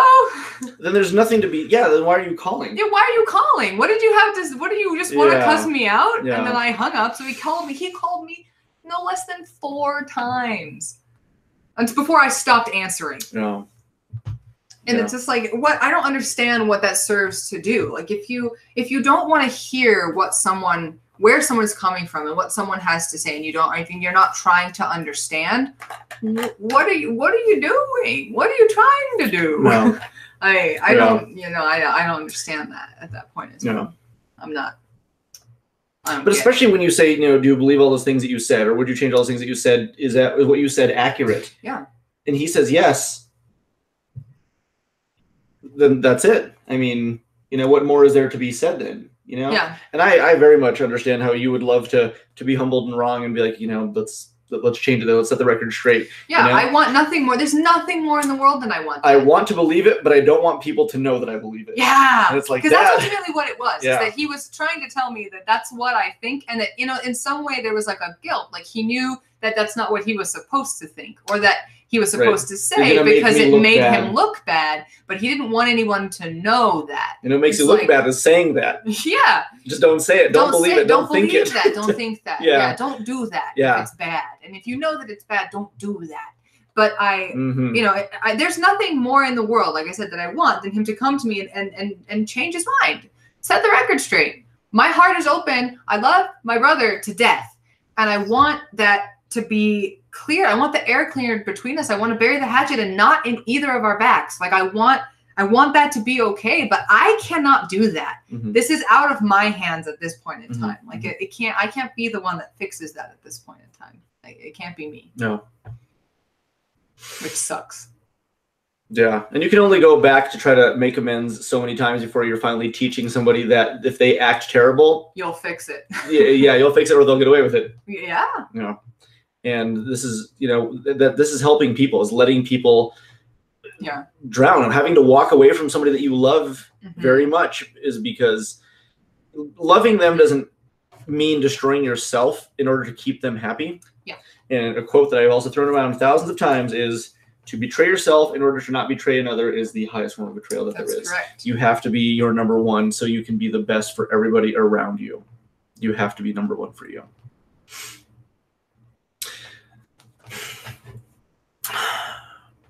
Hello, Kellen. Hello to you both. I miss you, John, and pleasure to meet you, Ariel. Sorry if I spelled your name Warng. Ironic. Wrong. And you spelled it completely right.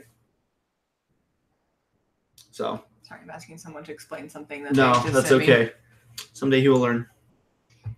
Yes, I think so. I don't think anybody has passed the point of this. Yeah. No, I've seen people change miraculously. I've seen people that have told me about the most heinous things I've heard that are no longer that. Yeah, and actually moved forward. Something that we've talked about in the past, because me just deciding to tell the world about what happened in 2009, it doesn't mean that you didn't know, because you knew. Right. Yeah, and we've talked about it actually at length before, and one of the things that I've said is that I hope one of the things that's allowed me to the kind of forgiveness in the place that I'm at, the reason I can function is because I have forgiven that person, and I have moved into a place of sort of putting that in a better spot. And I hope, because I have heard through the grapevine, and I kind of know what that person's doing. I know that he's married, and for the sake of the person that he's married to, I hope that he is a better person now. I hope that he is not the person that he was when I knew him. And that's what we should really want for all people, to be better, to believe that they can be better, and to hope that they will, and that if they choose to do so, that you will love that change. You will love that metamorphosis, because that's what they needed to become better. and to allow that. I want that for him. I really, really do. I want him to not be that anymore. Very deeply and very truly, I want that. I've read a handful of things on the internet. There's a woman who I would say was a year or two was raped, and she wrote a letter to her rapist because she knew who he was. Very much about, you know, the forgiveness and love that he needed in order to become a better person. It was a very powerful thing because I will never be able to imagine what that's like. And for this person to have the kind of strength that I understand to be able to do that is absolutely magnificent. It is very, very powerful to be able to look at your oppressor and say, I still love you, and to say, I just wish for you to be the best version of you, and this is not the best version of you, and I hope it will get to that point. So, Mom, what exactly are you saying you can't feel that way about the person that I was just now talking about? Like, you can't forgive him? Is that what you're saying? As your mom, I can't feel that way about him. No. Some clarity here, just to make sure we understand. I'm assuming you're not talking about my brother. Yeah, well, I mean, maybe you don't have to. Okay, yeah. Yeah. So, it's my job to do that. This is fair. This is a battle that I'm beside you in. Yeah. Yeah. It's my job to figure that out, and I have to do that to feel free in myself. I think, to feel like I can and deserve to forgive myself or continue, or to. It has to do, I think, with because I am. While my spirituality is kind of interesting and different, like I am kind of I am a religious person. Sure. And I feel like for that and my respect that I have to my spirituality, I feel like it's very disrespectful to that relationship for me not to forgive him. And forgiveness, I think, is a very powerful concept, and what it does is it does not simply just pardon somebody else's actions. Oh, heck no. But what it does is it prevents the situation that was given to you from having power over you any longer. That's correct. It relinquishes the pain for you by saying, this has no more control over me. Yeah. And that is why you forgive, is because you need it for you. And if you choose to want to hold on to hate as long as possible, you can. You have every right to do that, but it takes its toll, and in a way that you will not beget your best interest. Well, when we were growing up, we were always told that hatred is an acid that does more damage to the vessel in which it is contained to any object on which it is poured. Absolutely. And I think that's completely true. That you need to take those feelings and get rid of them. Yeah. It'll help. Because they will hurt you. Yeah. Absolutely. It will damage you. It will. And that's a very powerful thing. And there's a lot of people I understand have a difficult time with that. And I understand why it's so hard. But it's very important to find a way to get to that, to get there. I think it's imperative to, if you are not there, and I very much understand, find a way to look for that, to make that an objective, to put it on your horizon and walk towards it, because you will benefit. It is so hard to hold on to the sadness and hate. And we even have a parallel that we've talked about with, this is going to sound strange, with Donald Trump. I want him to be a good person. I want him to be a good president. Well, I feel like if he's not, we're all in a lot of trouble. That's right, exactly. And so unfortunately, it seems like it leans, but you want people to be better. Nobody wants anybody to get worse or to remain bad, unless you simply want to sit there and hate on something needlessly, which is simply not healthy. But if you want everybody else to be good, to be beneficial to themselves and others, we want people to truly be the best. Even the worst, most deplorable people, we want to be better than they were, to be better than they've ever been, to be the best they can possibly be. And the best that somebody might be might look limited compared to where somebody else is. But if we are giving our best, we are truly, genuinely pushing our best to do the best, that is the most commendable thing we could get recognition for. And as Midnight Apocalypse says, that's the way I felt about my mom. I just finally had to forgive her, and I couldn't let the things she'd done have an effect on my life and my mood anymore. That is huge. And as I'm sure you'll know, is that like when you finally let that go, like the sort of cathartic flood that you get of your life back in a sense. That just kind of like, you have no power over me. That you can kind of sense and say of yourself. It's just like, you're doing this and you're over here, and it has no effect on who I am and how I am and how good my life is and how much it can be and how good it can be. Like, it's you're this and I'm this. Like it gives you a sense of sort of like separation and distance in a sense, actually. Yeah. It's empowering. It's very empowering. What it is. The ability to say I forgive you is empowering. And I forgive you does not mean I excuse you. Yeah. It does not mean what you did is right. No. It means I forgive you. Yeah. That's what it means. Yeah. I will no longer let it control me. It will not control my emotions. Yeah. So I know the things she does, and she hasn't changed, but the way I see her and approach her is different, so she doesn't affect me. It's just what it is. Absolutely. To know that if someone has a different condition for your relationship with them, to exercise the most control to optimize how it plays out. Yeah, boundaries. Yeah, boundaries are the most respectful thing you can do. Thanks for joining us, Marcos. Got to crash out. Have a good night. We'll see you later. You'll hear about some exciting video game related news from the stores coming soon. Just so you know. Yeah, that's tangential to all this, but nonetheless, all the same. Yeah, all the same. The podcast is a lifestyle podcast, and it encompasses all. Yeah. Yep.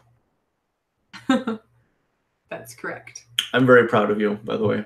I don't know if I can tell you that enough. Thank you. Like, it is magnificent what you have done, what you have gone through, and where you are right now in spite of things that I cannot even imagine. I applaud everything about the person that I have fallen in love with.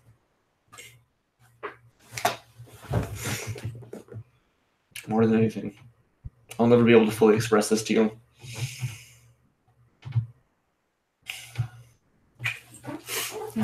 I love you, Ariel. So, I really have to say I appreciate this podcast.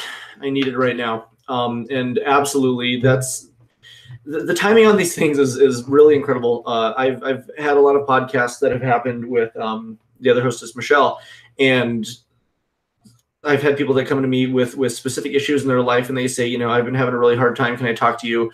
And I will point them to the most recent one, or one that we had a week prior. And it is as pertinent as it could be to whatever this person had been thinking or feeling or struggling with. And they've responded by saying, thank you. This is literally the one that spoke to me. And I think there's this really incredible and magnificent force that guides us to where we need to be in moments of need. And we have a really good kind of incredible moment here too that says the concept of radical acceptance is often key in trauma survival and recovery because it's not always possible to understand or fix or make better. Sometimes we just accept that it just is. There's a mountain of difference between forgiveness and trust. And he also says, great podcast, guys. Oh, that means a lot. Yeah. I think about every day that he brought you into your life. Me too. I love you. This podcast is based around love and love for one another and love for the betterment of all people, no matter the situation and no matter how difficult and no matter where you come from or what you've done or how you felt or where you are. It is always an opportunity to be better and to get better and to feel better and to have love and support always. And that's the most important thing that I can stress. And I try to put that into what I do with my business and how I manage my community and the people in my life and the people that I talk to. And thank you guys for being here. This is some of the biggest, I think, support we've ever had. And Kat's knocking things down out there. It really, this is very important to me. And I hope that you guys, can take something from this and share that with people in your lives. And, and even if nobody ever sees it, for you to know for yourself, that's incredible enough, because the people that have affected me positively, even if I never exhibited it publicly, the people that have touched my life, I will owe everything to for the rest of my days. It has brought me here, and this is absolutely the best moment that I could possibly be in my life. So here with you. This is the mushiest podcast I've ever done because I don't kiss Michelle. I only kiss this one. hostile family members aside, I am so glad you're having a positive experience going public with your story. Even though you and I are strangers, hearing a story is still very powerful. And that's what's incredible to me as well, is knowing that people struggle and being able to see people overcome it is the most magnificent thing. This person has an idea for another podcast. Oh, absolutely. It's a great idea. Absolutely. I'd be all about it. So yeah, preach. Since you're watching, I think that's a really good idea for another podcast. Obviously, not going to work on this one. What is? Well, I'm making duck face. Yeah. I'm taking a selfie. A video selfie for 2 hours. And also, I miss you too, Mom. And I love you very much. We miss you as well. Yeah. Oh, I miss you as well. For everybody who's reading that, today's my mom's birthday. Happy birthday. So happy birthday, Mom. Absolutely. Absolutely. We love you. This is your birthday song. It isn't very long. Concise. Yeah, this means a lot, you guys, just for you to be here to talk about this tonight, because for you to open up it's one of the most amazing things I've ever seen. It's a very powerful and difficult story. And the big 6-0. You? No, my mom. I was gonna say you don't look a day over 48, but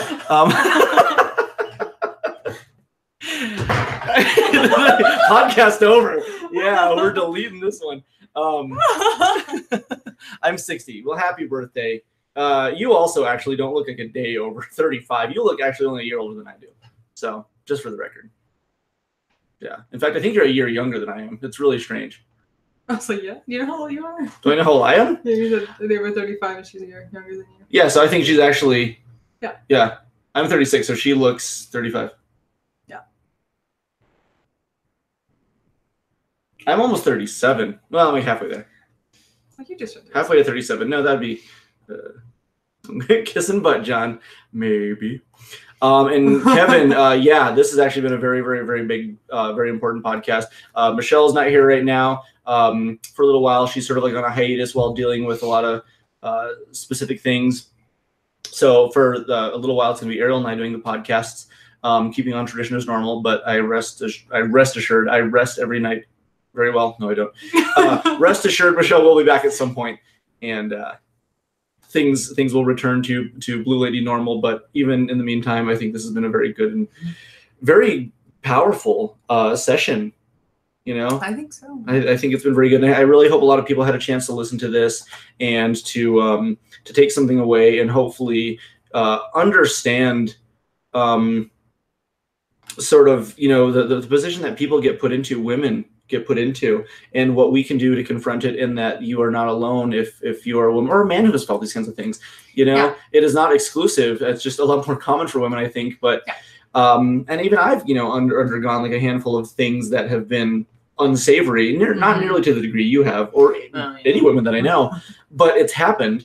And to know that people are there to listen, and we will always talk, we will always be here to support and love, and to not judge, no matter how difficult things have gotten, you know, because even a background that we are not necessarily proud of does not make us who we are. It's simply where we've come from. That's correct. We are a product of our experiences, but we are not defined by them. Yeah.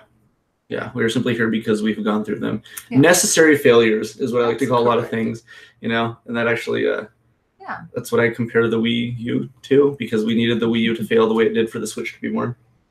If we're going to relate this to. I miss you too. And I've been saying in the podcast because I wasn't sure if I was allowed, if you wanted me to say your name on here. So I'll wait till you respond, but I miss you very much. I really do, and I would like to see you again. And your mom says, I had ladies today at my memo that I looked great, made me feel good. Looked pretty great. Yeah. Absolutely. And my friend says, this is good group therapy. Go ahead.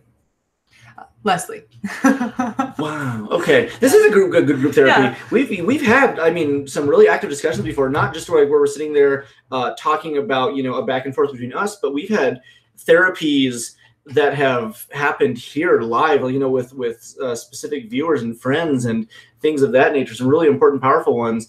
And that's, to me, that's one of my favorite things, is to simply be there. And to those of you who don't know, my friend Michelle, who usually co-hosts with us, is a licensed psychotherapist, psychoanalyst. I mean, a counselor. She's all over the place, and she's qualified as hell to talk about any of this kind of stuff. And it's really fun to have her on the show. But Ariel has become integrated completely, and it's fantastic to see this show actually grow and evolve the way it has. Also, Mario Tennis Aces was announced today for the Switch, and I'm very excited. Because it's cool because Wario wears like an actual like tennis visor and not just his hat, so you get to see his weird hair. He has hair? Oh, he does. You kind of think Wario would be going bald, but no, man, it's full head. He's an Italian, though. He's got a lot of hair. I drink all my tea. That's what happens when you drink it. That's correct. Eventually, you drink it all. Unless you toss it. Yeah. Wild berry zinger. Was that pretty good? Yeah, it was. When I was in Colorado, I had at the factory they had a watermelon zinger. No. I liked it.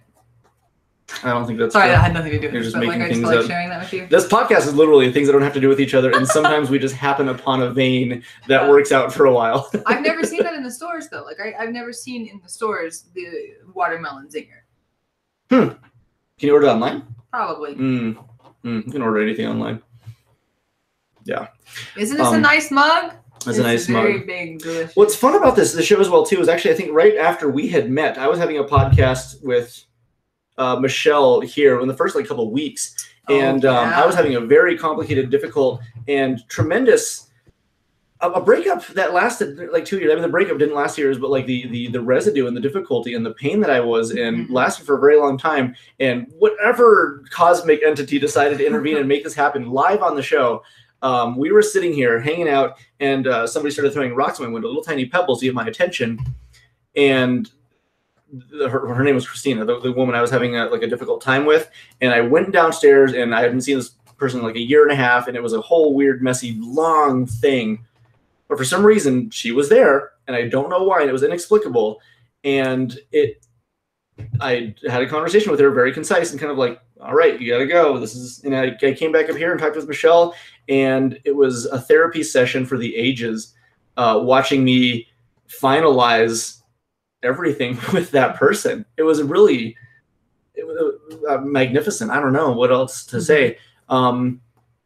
So yeah, I mean, I've had live therapy sessions on here with Michelle where I've broken down in tears because I've been having a hard time, and it was simply a back and forth where people watched me learn about myself for 2 hours.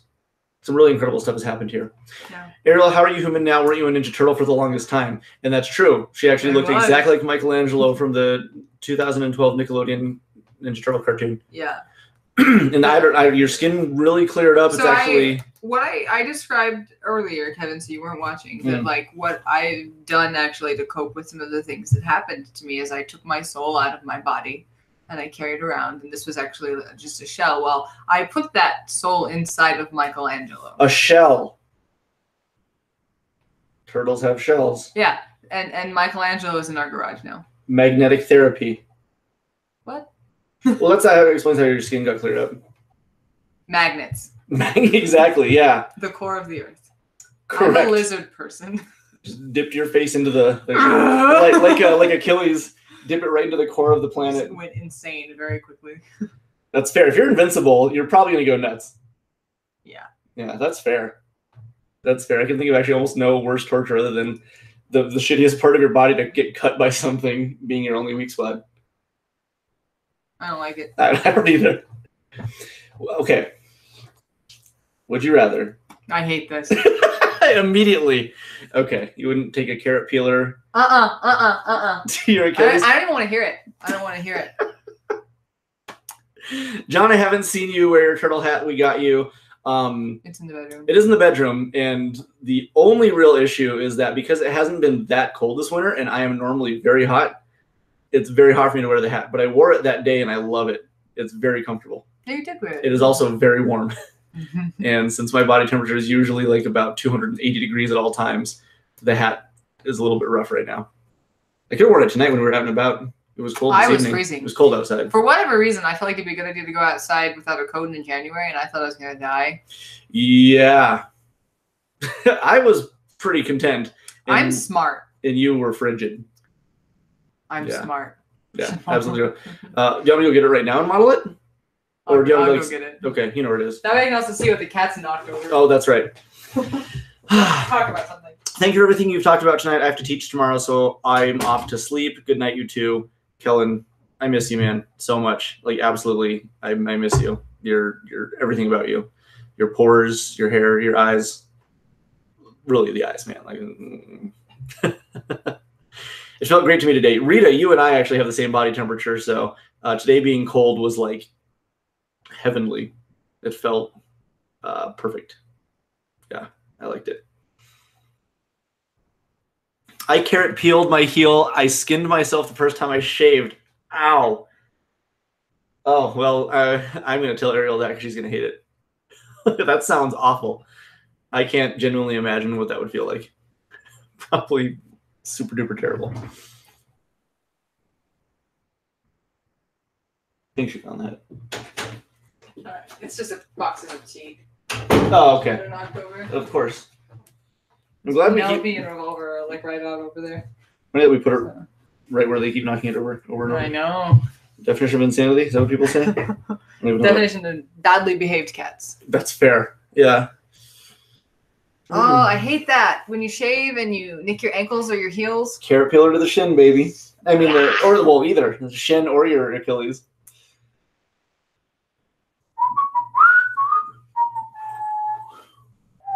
It's painful. Jonathan, what are you doing? Modeling? In the chair where nobody except me can see you. There's a camera right there. Nobody can see what your hands are doing. They're rubbing my... Do people want to know? I'm gently stroking my thigh for what it's worth. Let's see. Do we want a life update from Kevin? It's been a while since I contributed. Yes, absolutely. It's actually been a while. And yes, Kevin. Oh, and hey, Ray. He's my Weeb account. But love and miss you guys. Awesome.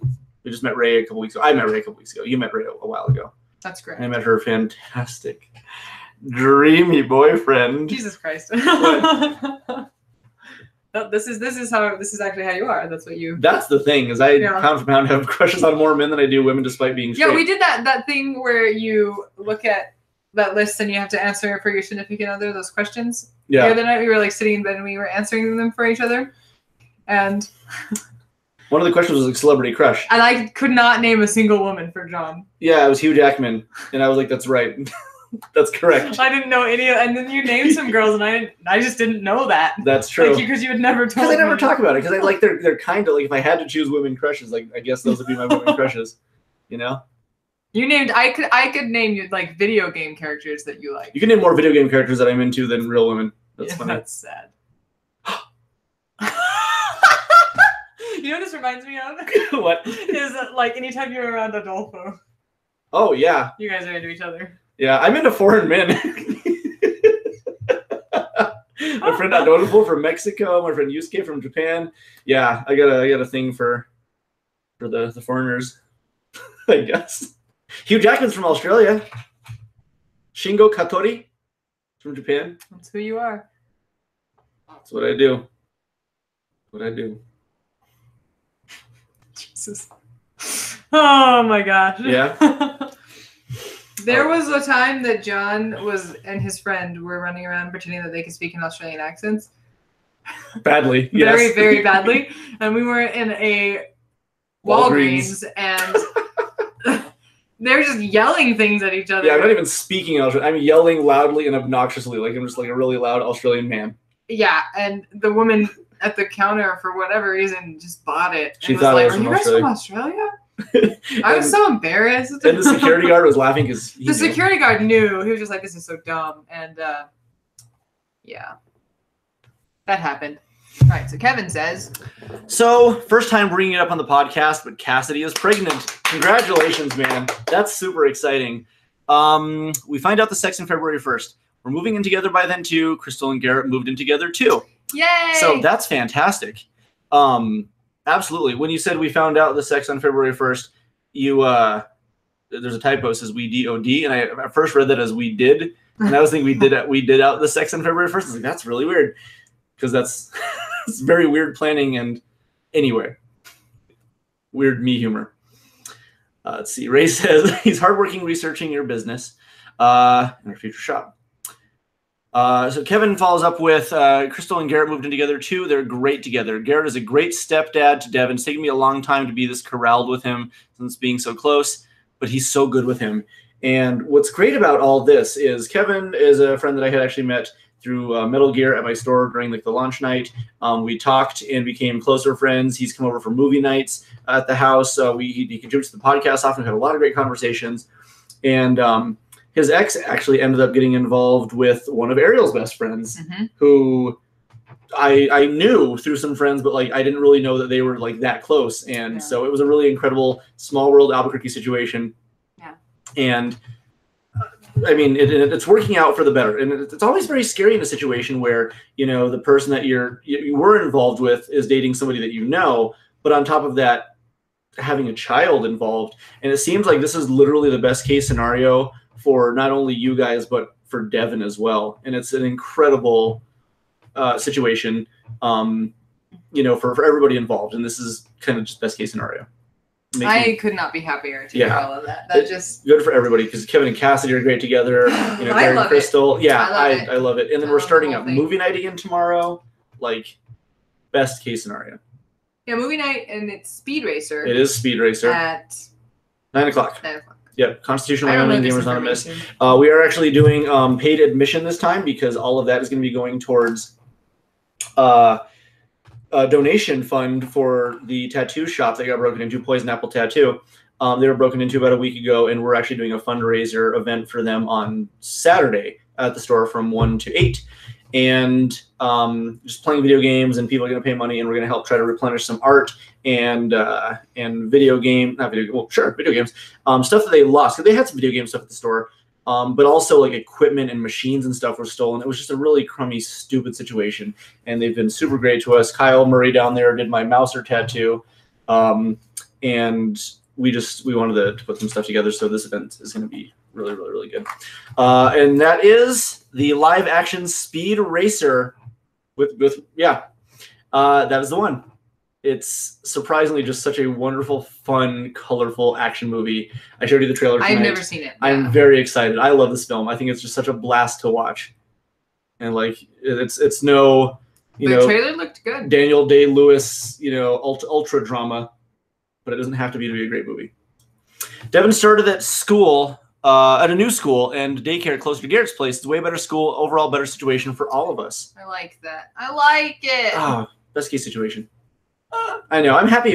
It seems like a lot of great things are happening for people right now, and it's not because it's 2018. It's not because 2017 is over. It's because life does what it does when it does, and I know we want to quantify things, and that's fair. It's fun to sort of put things in our compartments and just remember them as such, but it's just wonderful that no matter when it happens, great things are happening for you guys and for everybody here, hopefully, and life works itself out.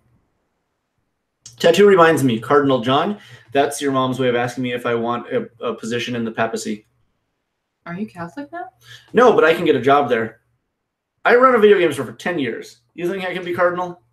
So Leslie, the movie night is, I'm not even gonna lie, the movie night is at John's store at, so it's called Gamers Anonymous, and it's on Wyoming and Constitution. Directly next door to Domino's Pizza. And if you want, I can just text you the address. Yeah.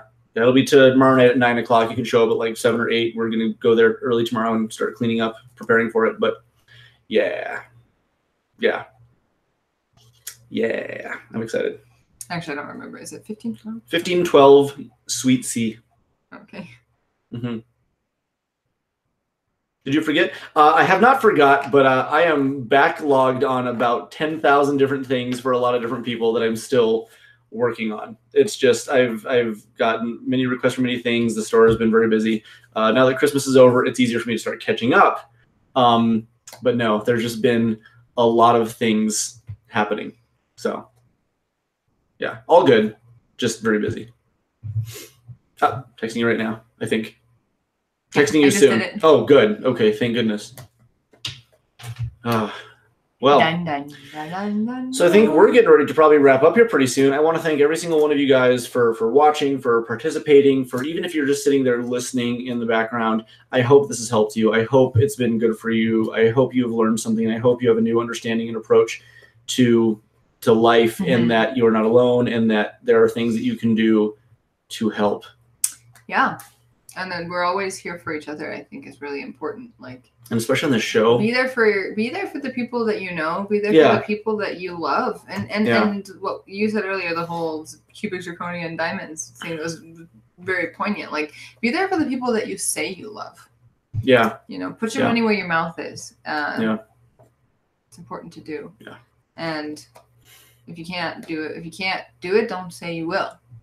And that's important. Absolutely. But be there for people. Be good to people. Be good to people. Be good to people. If you're not going to help them, don't hurt them. Yes. You know, just, and if you can help them, help them. Yeah. And helping can be simply just being around them. Yeah. And how much is the admission cost? It is $3. That's a United States Federal Reserve notes. We don't take Canadian money or yen. 3. What on earth? Why do you do that? What's wrong with your fingers? I don't know. You're like one of those little, like, the gardening tools. Like, I turned my hand and my finger and just, like, bent on its own. It was scared. Yeah, it was afraid of me. Gun shy, afraid of its own body. Wow. That's pretty sad. I'm really sad right now. You okay? No, I'm sorry. Well, it's a trip to the ER is imminent, so we'll see you guys. But no, thank you guys for watching, and you can find this podcast and other podcasts on iTunes. Other podcasts being literally every other podcast that's on iTunes. Right. No, we actually have the Blue Lady podcast. I'm still in the middle of uploading a ton of old episodes because there's probably 40 something at this point, and I've only done about 8 maybe. So I'll get to doing more, but it's a kind of a pain process just because I didn't really optimize this that well. But that's life, right? What are you gonna do? You cannot sue me. You try class action. You think people could file a class action against me? You're not even entertaining the thought. I don't know.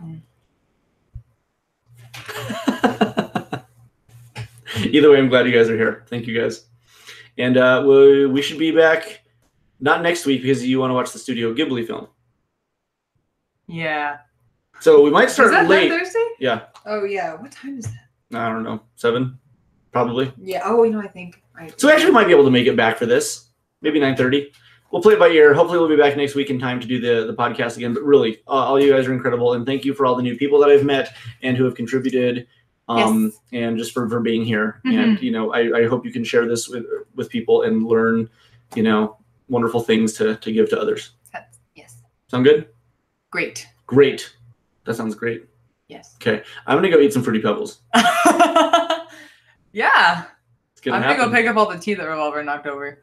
I'm going to eat Fruity Pebbles and watch you pick up the tea, and I'm going to record myself doing that.